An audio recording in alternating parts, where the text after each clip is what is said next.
Hello friends, welcome back to our channel India post GDS promotion. आज हम GK section का class देख रहे हैं।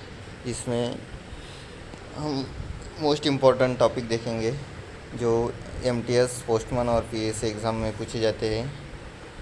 तो उससे पहले अपने अभी तक चैनल को सब्सक्राइब नहीं किया है तो चैनल को सब्सक्राइब कीजिए और बेल आइकन को प्रेस कीजिए ताकि आपको वीडियो का नोटिफिकेशन मिलता रहे और अपने दोस्तों के साथ शेयर कीजिए। तो स्टार्ट करते हैं। फर्स्ट टॉपिक है क्लासिकल डांस ऑफ इंडिया, जो एग्ज़ाम में बार बार पूछा जाता है। 8 क्लासिकल डांस है। फर्स्ट है कथक, जो यूपी में फेमस है। सेकंड है कथकली, जो केरला में फेमस है। थर्ड है मोहिनी अट्टम, केरला में फेमस है। भरतनाट्यम तमिलनाडु में फेमस है। कुचिपुड़ी आंध्र प्रदेश में। ओडिशा में ओडिसी डांस है। मणिपुर में मणिपुरी डांस और आसाम में सत्रिया। जो 8 क्लासिकल डांस है, एग्ज़ाम में बार बार इसे पूछा जाता है। आपको ये ध्यान में रखने हैं।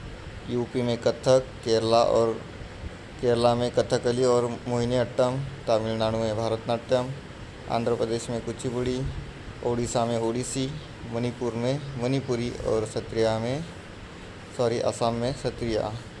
8 क्लासिकल डांस आपको ध्यान में रखने हैं। आगे बढ़ते हैं। गांधी जी के मूवमेंट के ऊपर क्वेश्चन पूछा जाता है। जो गांधी जी के जीवन काल में उनकी घटनाएं हुई है उसके बारे में हम देखते हैं। गांधी जी अफ्रीका गए थे। Gandhi ji went to Africa 1893 में गए थे। जेल हुई थी गांधी जी को 1908 में और गांधी जी रिटर्न आए थे अफ्रीका से 1915 में। उसके बाद गांधी जी ने साबरमती आश्रम का इस्टेब्लिशमेंट किया 1960 में। चंपारण सत्याग्रह किया 1917 में और 1918 में अहमदाबाद मेल लेबर मूवमेंट हुआ। खिलाफत मूवमेंट हुई 1990 में। नॉन कोऑपरेशन मूवमेंट 1920 में। दांडी मार्च 1930। सिविल डिसओबीडियंस मूवमेंट हुई 1930 में। गांधी एरविन एग्रीमेंट हुआ था। गांधी और एरविन के बीच में जो समझौता हुआ था 1931 में हुआ था, जो पूना एक्ट नाम से जाना जाता है। सेकंड राउंड कॉन्फ्रेंस हुआ था 1931 में। पूना एग्रीमेंट 1932 में हुआ था। हरिजन संघ की स्थापना की थी गांधी जी ने 1932 में और क्वाइट इंडिया मूवमेंट हुई थी 1942 में। इसके ऊपर क्वेश्चन पूछा जाता है। सबसे ज़्यादा पूछे गए सिविल डिसओबीडियंस मूवमेंट कब हुई थी 1930 में, ये ध्यान में रखना है। इसके बाद क्वाइट इंडिया मूवमेंट पूछा गया है। चंपारण सत्याग्रह पूछा गया है और नॉन कोऑपरेशन मूवमेंट एग्ज़ाम में पूछा गया है। तो आपको जो ईयर हुए वो ध्यान में रखने हैं। नॉन कोऑपरेशन मूवमेंट हुई 1920 में। दांडी मार्च हुई 1930 में। सिविल डिसओबीडियंट मूवमेंट हुई 1930 में और काइट इंडिया मूवमेंट हुई 1942 में। ये आपको ध्यान में रखना है। इसके ऊपर सभी एग्ज़ाम में बार बार क्वेश्चन पूछा गया है। उसके बाद गांधी जी ने कुछ बुक्स लिखी है।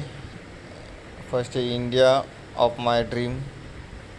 सेकंड है गीता माता the story of my. And third है एक्सपेरिमेंट विद द ट्रूथ और फोर्थ है हिंद स्वराज। तो इसमें सबसे ज़्यादा पूछा जाता है एक्सपेरिमेंट विद द ट्रूथ। ये आपको ध्यान में रखना है। गांधी जी के बुक्स आपको ध्यान में रखने हैं। और आगे न्यूज़पेपर, गांधी जी के द्वारा जो न्यूज़पेपर स्टार्ट किए गए थे। फर्स्ट है Indian opinion, the green template और यंग इंडिया एंड हरिजन। तो पूछा जाता है यंग इंडिया जो न्यूज़पेपर है किसने स्टार्ट किया? गांधी जी ने स्टार्ट किया। ये आपको ध्यान में रखना है। आगे ट्रॉपिक ऑफ कैंसर के ऊपर क्वेश्चन पूछा जाता है। जो कर्क रेखा होती है कौन से राज्य से गुजरती है, ये पूछा जाता है। ट्रॉपिक ऑफ कैंसर, कर्क रेखा, जियोग्राफी का क्वेश्चन है। तो 8 स्टेट ध्यान में रखने हैं। गुजरात, राजस्थान, मध्य प्रदेश, छत्तीसगढ़, झारखंड, वेस्ट बंगाल, त्रिपुरा और मिज़ोरम। ये आपको 8 स्टेट ध्यान में रखने हैं जो एग्ज़ाम में पूछा जाता है कि कर्क रेखा नीचे दिए हुए कौन से राज्य से गुजरती नहीं है। तो इसमें से जो नहीं होगा वो आपको क्लिक करना है। क्वेश्चन कुछ भी आ सकता है, इसलिए आपको ये ध्यान में रखना है। Gujarat first, Rajasthan second, Madhya Pradesh third, Chhattisgarh, Jharkhand, waste Bengal, Tripura और मिज़ोरम। आगे है पार्ट ऑफ इंडियन कॉन्स्टिट्यूशन और आर्टिकल। इंडियन कॉन्स्टिट्यूशन की जो पार्ट है, कौन से पार्ट में क्या दिया हुआ है, कौन सा फंडामेंटल राइट्स प्रिंसिपल्स दिए हुए हैं, पूछे जाते हैं। तो पार्ट फर्स्ट है यूनियन एंड इट्स टेरिटरीज। जो पार्ट फर्स्ट में क्या दिया है, यूनियन एंड इट्स टेरिटरीज दिया है।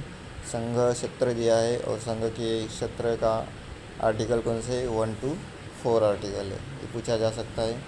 पार्ट सेकंड में सिटीजनशिप दी है, नागरिकता दी है, आर्टिकल 5 से 11 तक।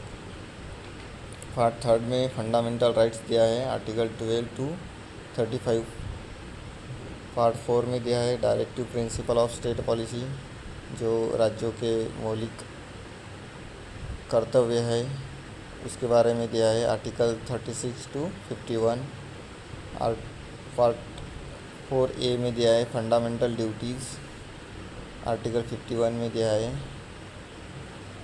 पार्ट 9 में दिया है पंचायत, आर्टिकल 243 to 243। आर्टिकल 15 में दिया है पार्ट 15 में दिया है election, article 324 to 329A।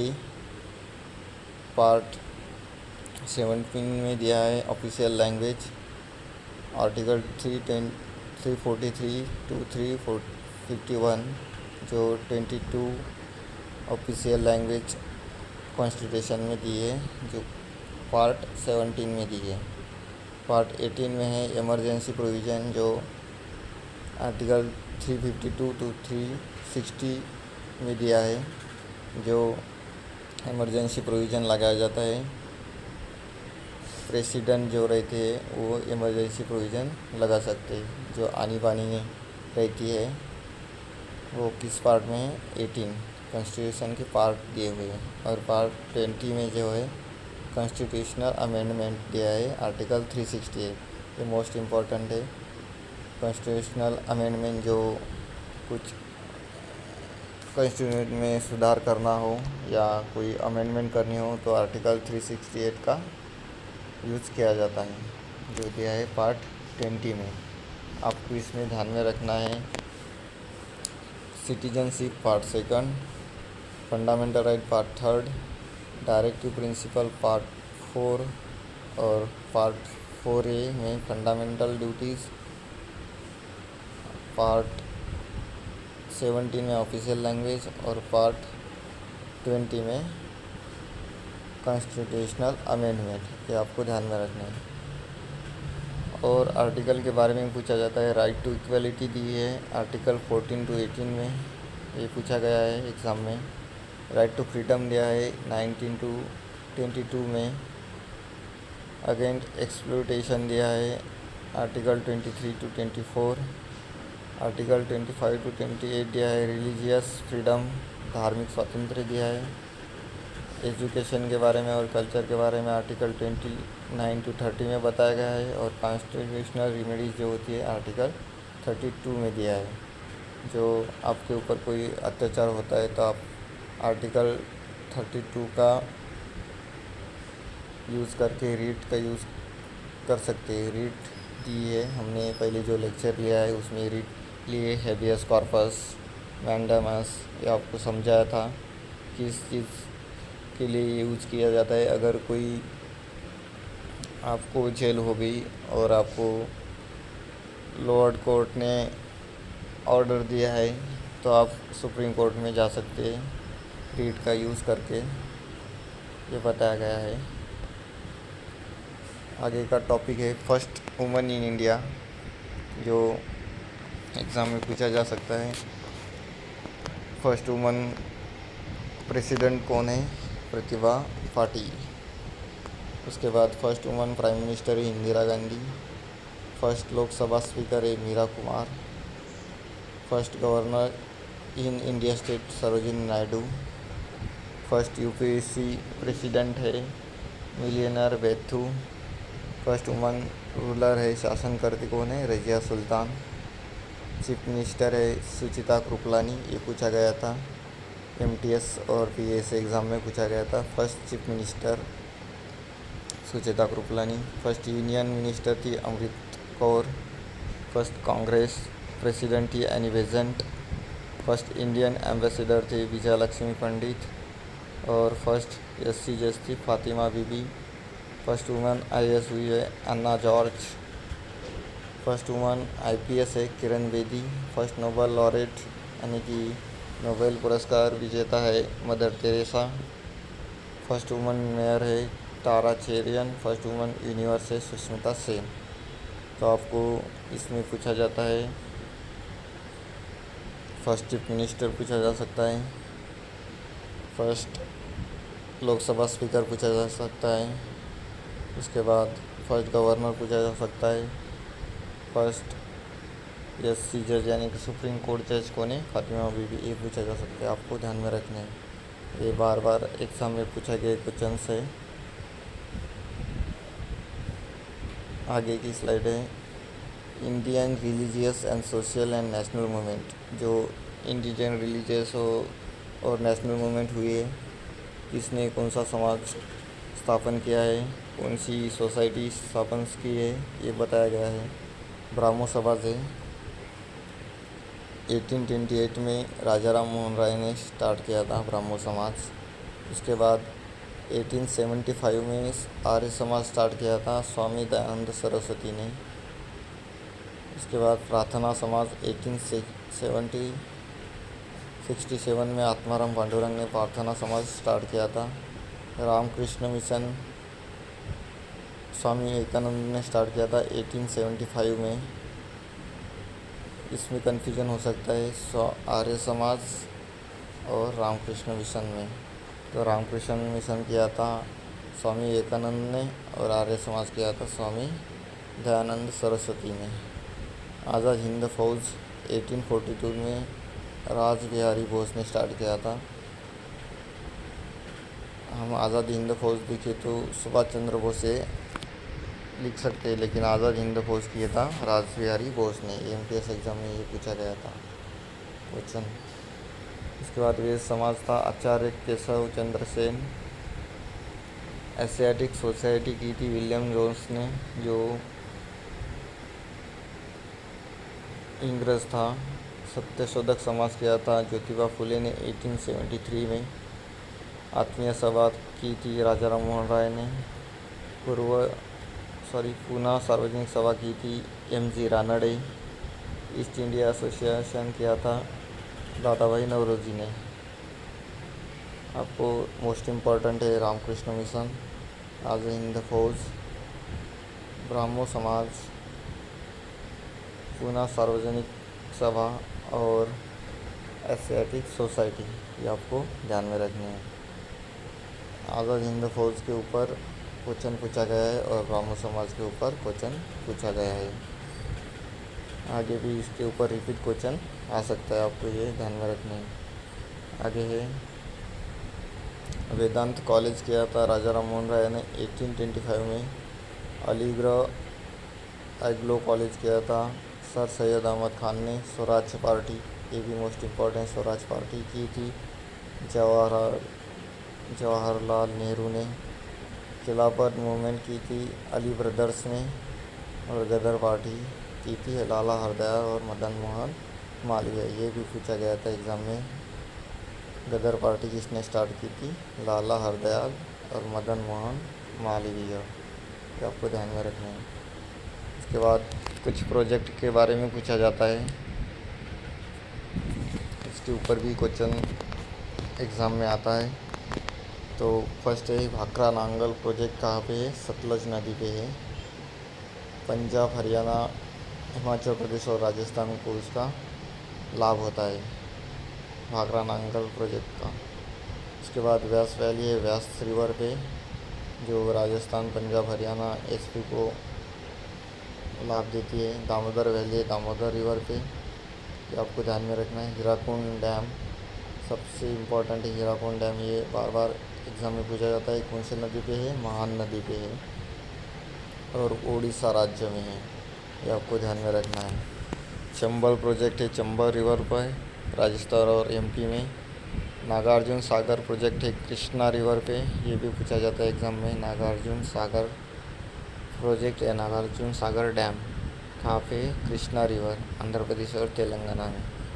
Farakka project है गंगा प्लस भागीरथी, वेस्ट बंगाल को ये लाभ देता है। काकरापारा, ये भी पूछा जाता है। काकरापारा है गुजरात में, तापी नदी के ऊपर। मोस्ट इम्पॉर्टेंट है हीराकुंड डैम महानदी पर, उड़ीसा में। नागार्जुन सागर डैम कृष्णा रिवर पे, आंध्र प्रदेश और तेलंगाना में। काकरापारा है तापी नदी पे, गुजरात में। आगे है ओंकारेश्वर डैम है नर्मदा नदी पे, एमपी में। कोसी प्रोजेक्ट कोसी नदी पे, बिहार में। गंडक प्रोजेक्ट गंडक नदी पे, बिहार में। और मयूराक्षी प्रोजेक्ट है मयूराक्षी रिवर पे, वेस्ट बंगाल में। ये आपको ओंकारेश्वर का ध्यान में रखना है। आगे दिया है places on the bank of river and confluence of river, जो कुछ प्लेसेस है बैंक रिवर के तट के ऊपर, कुछ प्लेसेस है उनको भी पूछा जा सकता है, या उनका कन्फ्लुएंस कहाँ पे हुआ है, संगम कहाँ पे हुआ है, ये भी पूछा जा सकता है। तो फर्स्ट है विष्णुप्रयाग। विष्णुप्रयाग जो प्लेस है धौली गंगा प्लस अलकनंदा रिवर पे बसा हुआ है। धौली गंगा और अलकनंदा जो उत्तराखंड में है। नंदप्रयाग है नंदाकिनी और अलकनंदा रिवर पे, उत्तराखंड में। अलकनंदा के साथ जो नदी मिली है वहाँ पे कोई प्लेस है। अलकनंदा के साथ धौली गंगा है तो विष्णुप्रयाग, अलकनंदा के साथ नंदाकिनी है तो नंदप्रयाग, अलकनंदा के साथ पिंडार है तो कर्णप्रयाग, अलकनंदा नदी के साथ मंदाकिनी नदी है तो रुद्रप्रयाग, अलकनंदा नदी के साथ भगीरथी है तो देवप्रयाग, और यमुना प्लस गंगा नदी है तो प्रयागराज, जो उत्तर प्रदेश में है। हाजीपुर है गंगा प्लस गंडक नदी पे, बिहार में। और कुरुसेला कटिहार है गंगा प्लस कोसी नदी, बिहार में। इसमें एग्ज़ाम में पूछे गए हैं रुद्रप्रयाग, देवप्रयाग और विष्णुप्रयाग, ये तीनों एग्ज़ाम में पूछे गए। तो बाकी के जो 8 दिए हुए हैं इसको भी आपको ध्यान में रखना है। अगली बार ये पूछे जा सकते हैं प्रयागराज, नंदप्रयाग, हाजीपुर, और रिपीट भी हो सकती है, आपको ध्यान में रखना है। विष्णुप्रयाग है धौली गंगा प्लस अलकनंदा, नंदप्रयाग है नंदाकिनी प्लस अलकनंदा, कर्णप्रयाग है पिंडार प्लस अलकनंदा, रुद्रप्रयाग है मंदाकिनी प्लस अलकनंदा, देवप्रयाग है भगीरथी प्लस अलकनंदा, प्रयागराज है गंगा प्लस यमुना, हाजीपुर है गंगा प्लस गंडक, और कुरुसेला है गंगा प्लस कोसी नदी के ऊपर। ये आपको ध्यान में रखने हैं। आगे है हमीरपुर है यमुना और बेतवा नदी के रिवर पे। भद्रकाली है गोदावरी और इंद्रावती नदी पे, जो छत्तीसगढ़ में है। हरित वेटलैंड है सतलज और व्यास नदी पे, ये मोस्ट इम्पॉर्टेंट हो सकता है, पंजाब में है। आलमपुर है महबूब आलमपुर महबूब नगर कहाँ पे है? कृष्णा और तुंगभद्रा नदी पे। पंचनाड़ है यमुना, चंबल, सिंध और फौज और कोरी नदी में यूपी में। जमशेदपुर है सुवर्ण रेखा नदी पे झारखंड में। ये भी पूछा जा सकता है।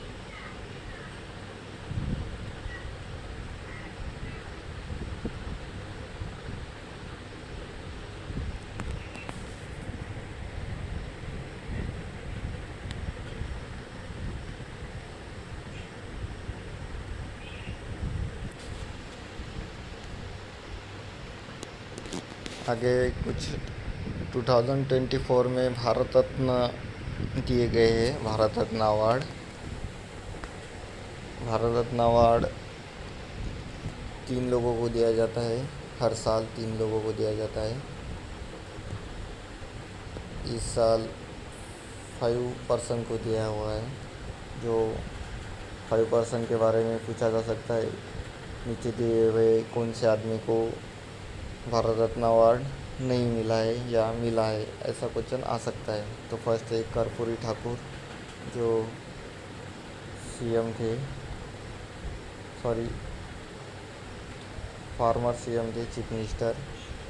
इसके बाद श्री लाल कृष्ण आडवाणी, श्री चौधरी चरण सिंह, श्री पीवी नरसिंह राव और डॉक्टर एस स्वामीनाथन। इसके बारे में पूछा जा सकता है क्योंकि ये फादर ऑफ रिवोल्यूशन है। फादर ऑफ रिवोल्यूशन कौन है? Doctor S Swaminathan. तो एग्ज़ाम में इसके बारे में ज़रूर पूछा जा सकता है, ये आपको ध्यान में रखनी है। करंट अफेयर का एक क्वेश्चन हो सकता है। करंट, श्री कर्पूरी ठाकुर, श्री लाल कृष्ण आडवाणी, श्री चौधरी चरण सिंह, श्री पीवी नरसिंह राव और डॉक्टर एस स्वामीनाथन। इसके पहले फर्स्ट जो भारत रत्न अवार्ड मिला था, किसको मिला था? श्री राजगोपालचारी, राधाकृष्णन, सर्वपल्ली और सी.वी. रमन। ये आपको ध्यान में रखना है। फर्स्ट रिसिपेंट है भारत रत्न की। जब भारत रत्न अवार्ड स्टार्ट हुआ था तब इन तीनों को मिला था। अभी 2024 में किसको मिला? ये 5 जन, कर्पूरी ठाकुर, लालकृष्ण आडवाणी, चौधरी चरण सिंह, पी नरसिंह राव और डॉक्टर एस स्वामीनाथन। आगे कुछ लोकसभा और राज्यसभा के फैक्ट है, ये भी एग्ज़ाम में पूछा जा सकता है। लोकसभा आर्टिकल 81 में दिया है, टोटल सीट हो सकती है लोकसभा में 552। क्वालिफ़िकेशन पूछा जाता है लोकसभा के लिए, सिटीजन ऑफ इंडिया होना चाहिए, एज होना चाहिए 25 ईयर, टर्म होती है लोकसभा की 5 ईयर की। आपको एज ध्यान में रखना है, ये पूछा जा सकता है। अभी 17 लोकसभा चालू है, तो उसका स्पीकर कौन है? ओम बिरला। फर्स्ट स्पीकर है लोकसभा का जी मालवनकर।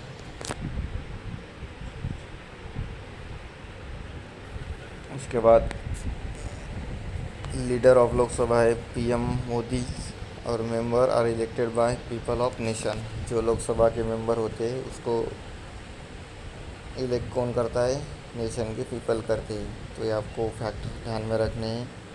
वही राज्यसभा के बारे में दिया है आर्टिकल 80 में, टोटल सीट होती है 250 और 12 मेंबर होते हैं जो राज्यसभा में इलेक्ट किए जाते हैं प्रेसिडेंट के द्वारा। उसके बाद speaker of the Rajya Sabha is the vice president of India. ये मोस्ट इम्पॉर्टेंट है, आपको ध्यान में रखना है। जो राज्यसभा का स्पीकर होता है वो कौन होता है? वाइस प्रेसिडेंट ही होता है। तो कौन सा भी क्वेश्चन आए तो यदि पूछा गया speaker of Rajya Sabha which of the following, तो जो वाइस प्रेसिडेंट होता है इंडिया का वही राज्यसभा का स्पीकर होता है, ये ध्यान में रखना है। स्पीकर, चेयरपर्सन दोनों शब्द एक ही को डिनोट करते हैं, ये ध्यान में रखना है। चेयरपर्सन पूछा जाएगा या स्पीकर पूछा जाएगा।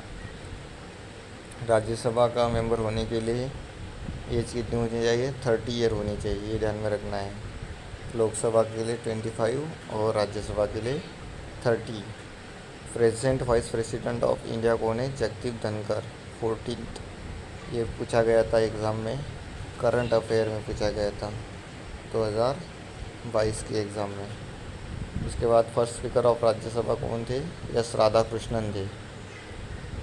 Member elected by legislative assembly of state, जो राज्यसभा पे पर मेंबर इलेक्ट किए जाते हैं वो लेजिस्लेटिव असेंबलीज क्या करती है, उसको इलेक्ट करती है। ये भी आपको ध्यान में रखना है। सभी जो फैक्ट दिए हैं मोस्ट इम्पॉर्टेंट है, एग्ज़ाम में पूछे गए हैं और आगे भी एग्ज़ाम में पूछे जा सकते हैं। एग्ज़ाम में पूछे गए हैं लोकसभा के लिए एज कितना होना चाहिए, उसके बाद मेंबर को इलेक्ट कौन करता है, और इसमें पूछा गया है speaker of the Rajya Sabha and एज भी पूछा गया है, प्रेसिडेंट भी पूछा गया है। ये आपको ध्यान में रखना है। और मेंबर जो इलेक्ट करते हैं लेजिस्लेटिव असेंबलीज, ये भी पूछा जा सकता है। आगे कुछ हिस्ट्री में इवेंट हुई है, इवेंट के बारे में भी पूछा जाता है। बार बार ये इवेंट पूछी जा सकती है। 1857 में हुआ था रिवॉल्ट ऑफ सिपाही म्यूटिनी, जो सिपाही विद्रोह हुआ था 1857 में हुआ था। कहाँ पे हुआ था? मीरठ में। ये भी पूछा जा सकता है, प्लेस भी पूछते हैं। उसके बाद है 1905 में पार्टीशन ऑफ बंगाल हुआ था। किसने किया था पार्टीशन बंगाल का? लॉर्ड कर्जन ने किया था 1905 में। और कौन सा हुआ था? स्वदेशी मूवमेंट भी 1905 में हुई थी। 1940 में गदर मूवमेंट हुई थी, ये भी पूछा गया था एग्ज़ाम में। जो लाला हरदयाल और मदन मोहन मालवीय है, उन्होंने स्टार्ट की थी गदर मूवमेंट। उसके बाद होम रूल मूवमेंट हुआ था, लोकमान्य तिलक और एनी बेसेंट, ये दोनों ने स्टार्ट किया था होम रूल मूवमेंट। 1917 में चंपारण सत्याग्रह महात्मा गांधी के द्वारा। 1909 में रौलट एक्ट आया था। 1920 में खिलाफत movement and non cooperation movement की थी महात्मा गांधी ने। सिविल ओबीडियंस मूवमेंट की थी 1930 में। 1940 में इंडिविजुअल सत्याग्रह। 1942 में क्वाइट इंडिया मूवमेंट। और 13 अप्रैल 1909 को हुआ था जालियनवाला बाग हत्याकांड, अमृतसर में हुआ था, ये भी पूछा जाता है। मुस्लिम लीग हुई थी 1906 में मुस्लिम लीग। 1905 में स्वदेशी मूवमेंट। 1980 में अहमदाबाद मिल स्ट्राइक। 1917 में खेड़ा सत्याग्रह और 1951 में भूदान मूवमेंट। इसके बारे में एग्ज़ाम में पूछा जाता है, बार बार इसके ऊपर क्वेश्चन आते हैं। भूदान मूवमेंट के ऊपर भी क्वेश्चन आया है, किसने स्टार्ट की थी? विनोबा भावे। क्वेश्चन था which of the following is not associated with Bhoodan movement, तो ऑप्शन में दिया गया था विनोबा भावे, महात्मा गांधी, एनी बेसेंट, ऐसे ऑप्शन थे। तो उसमें कौन नहीं था? एनी बेसेंट नहीं थी। एनी बेसेंट किसके रिलेटेड थी? होम रूल मूवमेंट के रिलेटेड थी। भूदान मूवमेंट किसने स्टार्ट की थी? विनोबा भावे ने स्टार्ट की थी, ये आपको ध्यान में रखना है। मोस्ट इम्पॉर्टेंट हो सकता है Ghadar movement, civil disobedience movement, non cooperation movement, quit India movement, individual satyagraha. ये भी पहले इंडिविजुअल सत्याग्रही कौन थे? विनोबा भावे थे। वैयक्तिक सत्याग्रह हुआ था, विनोबा भावे थी। उसके बाद भूदान मूवमेंट भी उन्होंने स्टार्ट की। स्वदेशी मूवमेंट भी 1905 में हुई थी, गोपाल कृष्ण गोखले ने स्टार्ट की थी स्वदेशी मूवमेंट, ये आपको ध्यान में रखना है। कुछ बाउंड्रीज दी है, boundaries of state to other countries, जो अदर कंट्रीज है उनको कौन से स्टेट की बाउंड्री लगी है, ये पूछा जा सकता है।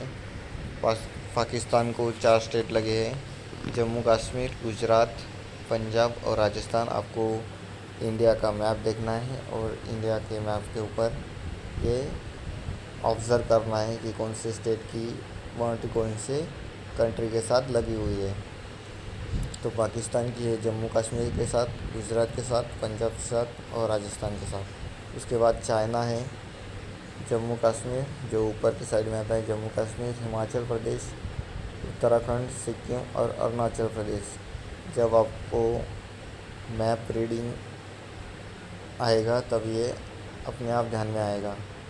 नेपाल के साथ है उत्तर प्रदेश, उत्तराखंड, बिहार, सिक्किम और वेस्ट बंगाल।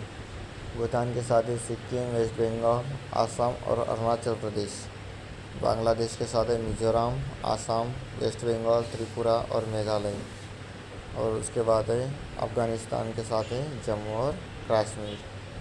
जो वेस्ट बंगाल है, वेस्ट बंगाल की बाउंड्री लगी हुई है नेपाल के साथ, भूटान के साथ, बांग्लादेश के साथ, ये भी पूछा जा सकता है। उसके बाद सिक्किम, सिक्किम की बाउंड्री लगी है नेपाल के साथ, भूटान के साथ और ये दोनों के साथ लगी हुई है और चाइना के साथ भी लगी हुई है, ये आपको ध्यान में रखना है। जम्मू कश्मीर की लगी हुई है, जम्मू कश्मीर की अफ़गानिस्तान के साथ, चाइना के साथ और पाकिस्तान के साथ, ये आपको ध्यान में रखना है। ये बार बार एग्ज़ाम में पूछा जा सकता है। तो हम आप यहाँ पे हमारा लेक्चर ख़त्म होता है, लेकिन हम जो मोस्ट इम्पॉर्टेंट है वो देखते हैं। फर्स्ट स्लाइड से देखते हैं। सबसे इम्पोर्टेंट टॉपिक जो क्लासिकल डांस है ये पूछे जाते हैं। मोहिनीअट्टम, कथक, भरतनाट्यम, ये चारों के ऊपर, और कथक के लिए चारों के ऊपर ही क्वेश्चन सबसे ज़्यादा आता है। आगे गांधी जी की मूवमेंट जो है नॉन कोऑपरेशन मूवमेंट पूछी जाती है। सिविल डिसोबीडियंस मूवमेंट पूछी जाती है। उसके बाद क्विट इंडिया मूवमेंट और साबरमती आश्रम, चंपारण सत्याग्रह जी पूछा जाता है। दांडी मार्च भी मोस्ट इम्पॉर्टेंट है। The experiment with the truth, ये बुक गांधी जी की है, ये ध्यान में रखना है। और यंग इंडिया न्यूज़पेपर के बारे में भी पूछा जाता है। ट्रॉपिक ऑफ कैंसर के बारे में क्वेश्चन पूछा जाता है। कौन से राज्य से गुजरता है, तो गुजरात, राजस्थान, मध्य प्रदेश।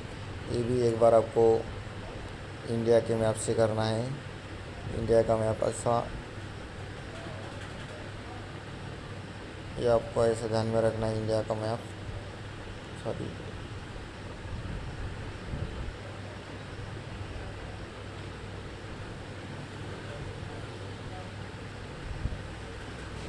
ऐसा है। यहाँ पे टॉपिक ऑफ कैंसर होती है, कर्क रेखा होती है। फर्स्ट है गुजरात, यहाँ पे गुजरात, उसके बाद राजस्थान, उसके बाद मध्य प्रदेश, छत्तीसगढ़, झारखंड, वेस्ट बंगाल, उसके बाद त्रिपुरा और मणिपुर, ये आपको ध्यान में रखनी है। इंडिया का मैप देख के ये आपको ट्रॉपिक ऑफ कैंसर के ऊपर क्वेश्चन सॉल्व हो सकता है। आगे जो इंडियन कॉन्स्टिट्यूशन के पार्ट है उसके बारे में, पार्ट 3, पार्ट 2, पार्ट 3, पार्ट 4 और पार्ट 20, ये पूछा जा सकता है। ये सबसे इम्पोर्टेंट हो सकता है। जो राइट दिए हुए है, right of equality, right of freedom, ये भी एग्ज़ाम में पूछा गया है। आगे फर्स्ट वुमन हुई थी इंडिया में, कौन सी वुमन कौन थी, ये भी पूछा सकता है। फर्स्ट लोकसभा स्पीकर थी मीरा कुमार, जिन्होंने क्या किया था, sorry, first woman prime minister थी इंदिरा गांधी, जिन्होंने फर्स्ट यूनियन बजट पेश किया था। उसके बाद सेकंड थी निर्मला सीतारामन, जिन्होंने यूनियन बजट लोकसभा में पेश किया था। उसके बाद चीफ मिनिस्टर, सुप्रीम कोर्ट जज और रजिया सुल्तान के बारे में भी और गवर्नर के बारे में भी पूछा जा सकता है। आगे जो इंडियन रिलीजियस है, कुछ धार्मिक सोसाइटीज़ है, उसके बारे में पूछा सकता है। ब्राह्मो समाज, रामकृष्ण मिशन, आज़ाद हिंद फौज, ये भी इम्पोर्टेंट है। सत्यशोधक समाज, पूर्णा सार्वजनिक सभा और एशियाटिक सोसाइटी, ये भी पूछा जा सकता है। आगे है स्वराज पार्टी, यहाँ पे खिलाफत मूवमेंट और गदर पार्टी, ये तीनों इम्पोर्टेंट है। प्रोजेक्ट के बारे में पूछा सकता है, कौन सी नदी के ऊपर कौन सा प्रोजेक्ट है। भाखरा नांगल मोस्ट इम्पॉर्टेंट है, हीराकुंड इम्पॉर्टेंट है, नागार्जुन सागर इम्पॉर्टेंट और काकरापारा ये आपको ध्यान में रखना है। कौन से राज्य में ये भी ध्यान में रखना है। हीराकुंड है उड़ीसा में, काकरापारा है गुजरात में, नागार्जुन है आंध्र प्रदेश और तेलंगाना में। यहाँ पे ओंकारेश्वर इम्पॉर्टेंट है। आगे जो प्लेसेस है रिवर के बैंक के ऊपर यानी कि तट के ऊपर, इसको भी ध्यान में रखना है, ये भी एग्ज़ाम में पूछा जाता है। इसकी पीडीएफ भी आपको मिलेगी। उसके बाद भारत रत्न अवार्ड 2024 को ध्यान में रखना है, क्योंकि इस साल क्या हुआ है 5 लोगों को दिया हुआ है, नहीं तो 3 लोगों को ही दिया जाता है, इसलिए ये इम्पोर्टेंट हो जाता है। कर्पूरी ठाकुर, लालकृष्ण आडवाणी, चौधरी चरण सिंह, पी नरसिम्हा, डॉक्टर स्वामीनाथन। लोकसभा के आर्टिकल के बारे में पूछा जाता है, मोस्ट इम्पॉर्टेंट है, दोनों को कंपेयर करके पढ़ना है।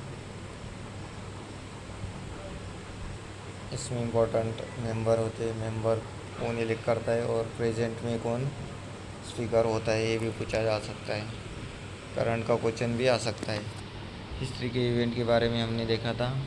इसके बाद बाउंड्रीज़ ये भी पूछा सकता है। यहाँ पे हमारा लेक्चर ख़त्म होता है और आगे के वीडियो के लिए ये वीडियो ज़रूर देखना और अपना जीके का सेक्शन जो वीक पॉइंट है उसको स्ट्रेंथ प्रोवाइड करेगा। जो भी आपको क्वेश्चंस प्रीवियस ईयर में आए ये भी इसमें सॉल्व किए हैं और आगे भी आपको क्वेश्चन कैसे सॉल्व करना है और पॉइंट को यानी ऑप्शन को कैसे स्किप करना है, कौन कौन से रिलेटेड है, ये भी आपको यह लेक्चर देख के समझ में आएगा। और अपने दोस्तों के साथ ज़रूर शेयर करना। हमारा यूट्यूब चैनल है इंडिया पोस्ट जीडीएस प्रमोशन, जो आपको प्रोवाइड करेगा जीडीएस टू एमटीएस, पोस्टमैन और पीएससी एग्ज़ाम की जीके की classes.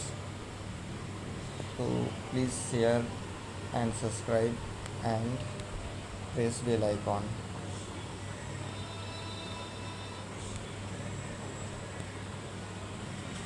Thank you so much. अगला वीडियो नेक्स्ट लेक्चर में देखते हैं।